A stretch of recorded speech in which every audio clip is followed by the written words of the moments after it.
greatly thanks again. And now I should tell you why you've been failing in the past. What was the reason that you have been failing all over your past in most of your tasks or achievements, not able to fulfill them? There have been many reasons. So, in the next lesson of this book, in which we are discussing your reasoning, there are multiple factors. So, guys, you've been failing many times. In fact, we all been failing most of the times in our past. It doesn't mean that you should not fail, as I explained you, but let me explain you the reasoning why you have been failed most of the times when you should not have. So, welcome back again in the next episode, and please subscribe, comments, and give negative, positive reviews so I can improve for yourself. Let's start. In this part, we'll be discussing there are many reasons, and those reasons can be rectified easily. Why? Number one reason, you have started yourself giving yourself bigger tasks. You always want to magnify yourself or see yourself as a Hercules from the very beginning. That should be your task or goal to achieve for the end. But what we do is we try to achieve that part in the very first day that we are Hercules, and when we visualize ourselves, we visualize right. But the steps that we are taking to achieve that target of being a Hercules, that is wrong. So, for example, if you go to the gym, for guys, girls, females, doesn't matter which gender you are. If you go to the gym from the very first day, if you try to just lift up 150 kg or 100 kg even on a bench press, it's not humanly possible not to break your tendons, muscles, and then come home and say you've done it nicely without any efforts, without any damage to you. So you reach your goal stepwise. So what happens is you have given yourself so magnificent tasks that your body and mind was not ready to take on straight away. It's not a matter of that your body is not able to do that. Straight away to take that strain on is not possible. So divide your task into small things first. Achieve small things and keep increasing your value in front of you. As soon as you keep increasing your value in front of you, you keep increasing the intensity of your steps, your targets towards the bigger one. So you give the best to yourself, then praise yourself. Next step should be a bit higher than the first one.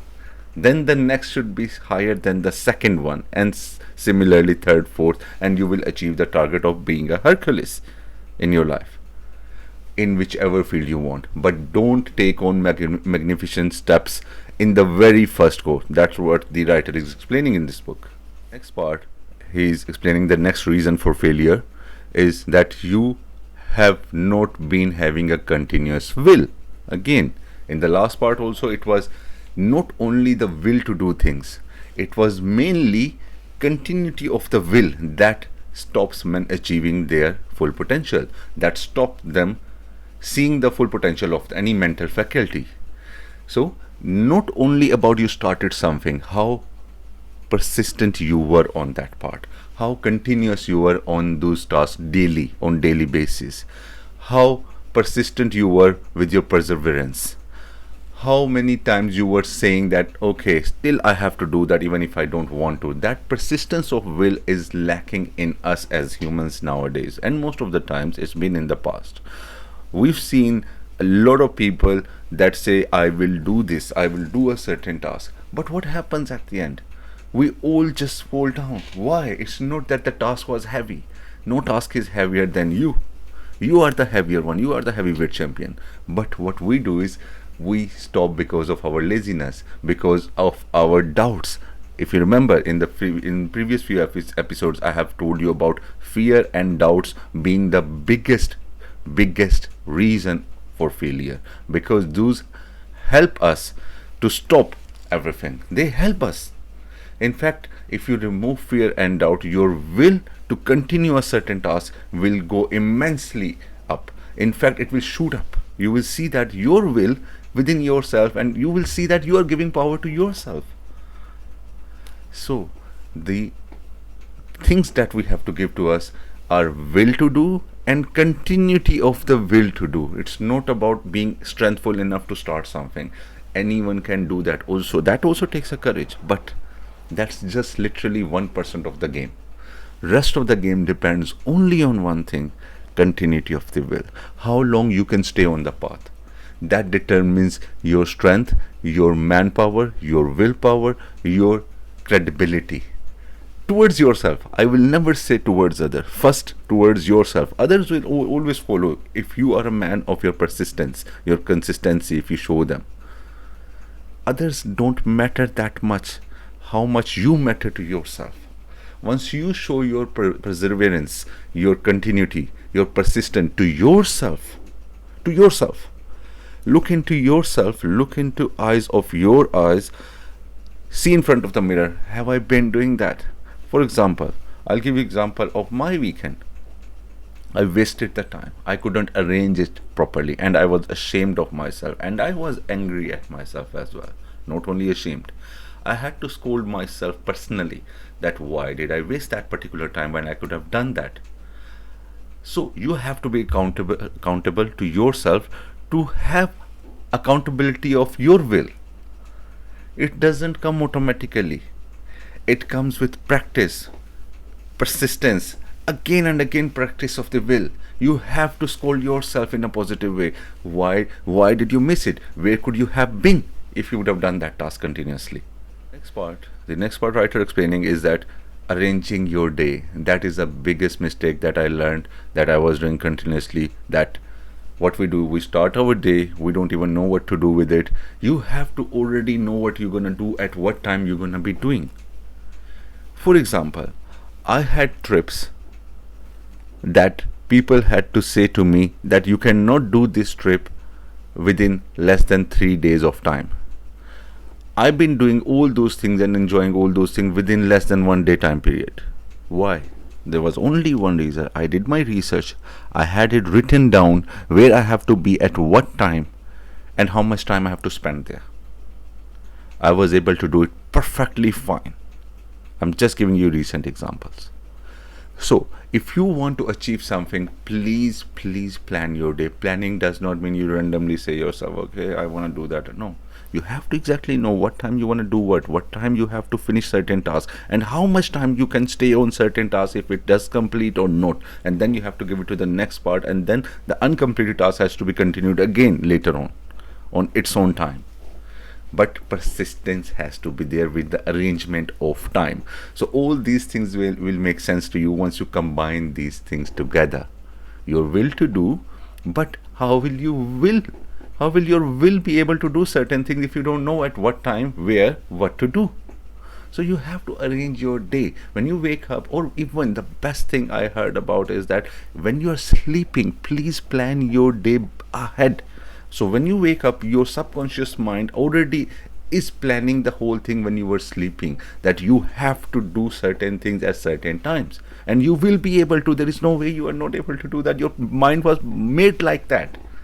Your subconscious, your conscious mind was built like that. It is we did not train it. We did not develop our faculty of mind in certain ways. So please start doing that and tell me that did you see any effect or not? Now, a lot of you have asked me few things in the past and in the recent times, in my real life and in this world what I'm living with you.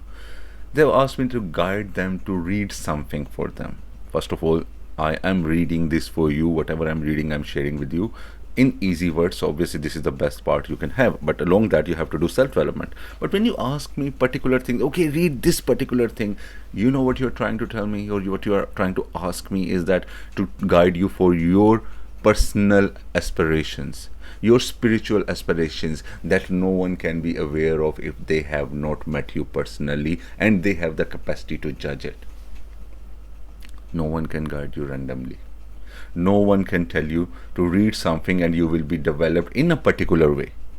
That is like I am inside you already. I am within you already.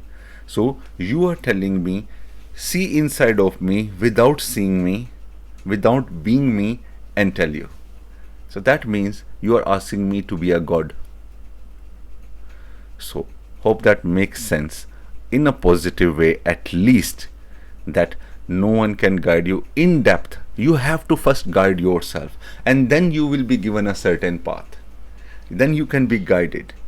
First, see within your spirit what is taking you towards what pathway, what is attracting you in this world, what is more fascinating to you towards your inner spirit, what makes your spirit lighten up. Then you can see a certain guideline and pathway. For that one, as previous videos, you have to do the art of concentration within yourself. You have to master yourself first. Only then you can be guided for the outer world. So when you want to achieve excellence in certain knowledge, in certain subject, what you have to do is just one thing. Keep studying, keep reading about that. But the most important part is, when you are reading something, you have to create a relativity between the subjects. When you read one thing and when you read the second thing, you have to create the relativity between two, among two. You have to join them in any way. When you start joining two subjects together, that's where you make your self-development.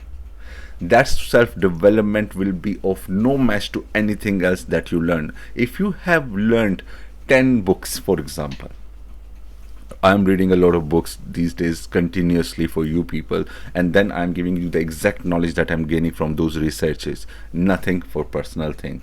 I merge my personal experience with regards to those knowledges, but nothing is that I create on myself. So when you read those books, for example, if you read 10 books, but all 10 books, all the knowledge from the 10 books should be interrelated.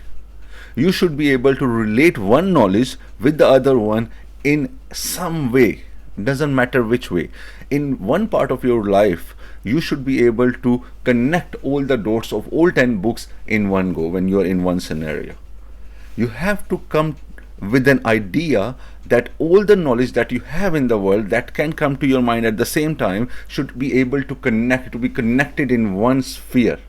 You should be able to connect and relate and create a relativity between the knowledge of all subjects that you have studied under one go. That might seem odd to some people, but start creating a base of argument. For example, when you're talking to someone, start creating a logic in that argument. In any argument that you're doing with someone in a positive way. Argument does not mean in a fighting way, means in a positive. When you're discussing something with someone, start creating an argument in which you make all your knowledge come together in couple of lines. That is only possible when you are creating relativity of your knowledge that you have read between different subjects. And that is only possible when you have read that knowledge or comprehended that knowledge in a very basic knowledge with mutual understanding of your spirit. That knowledge has to be merged with your spirit, and only then you can create the relativity between subjects. And when you have done that, that is where your self-development is done. Not just reading books. Mere reading books, you cannot be grown at all. I've been reading books a lot, few years in the past. Trust me, I can assure you, nothing helped me till the time I helped myself. Nothing helped me grown a little bit even. I can assure you. One thing helped me, understanding these researches, when I've done a master's in my literature. So when I was doing master's in literature at that time, later on I changed my field of understanding for practical reasoning. So I was thinking that where will I use this literature in my life? After 10 years of that degree in literature, today I am feeling the blessings of that, because I'm able to understand these writers, what I'm reading for you. I'm able to understand their thinking. So I'm relating that knowledge of the subject of literature that I've done in the past to this knowledge that I'm reading every day for you. So these psychological facts cannot be understood if I was not having the knowledge of literary things or literature in any sense. I cannot make sense to that in any way. So what happens is, to make this knowledge understand, this depthful knowledge that I'm reading these days for you, and I've been reading for a few months for you, to commit to you, to make it in a way that it will make sense to you easily, it was not possible if I was not able to create a merger of my knowledge of the past and this knowledge. So same like that, you have to create a merger to become a full developed self. You cannot read one book or 10 books separately and start preaching the knowledge to people. Okay, this is what I have learned and this is what you should abide by or what I should abide by. You cannot even preach yourself. You cannot preach yourself even if you do not connect the dots. So you have to be able to connecting the dots of all the knowledge you get and then preserve inside your center of your spirit and then implement that, and you will see a growth that you cannot even imagine. And initially you will be having goosebumps for those growth cells. Why? Your growth cells will be like imitating certain power that you cannot even comprehend, that I had this in me. Feel that, then let me know. Thank you.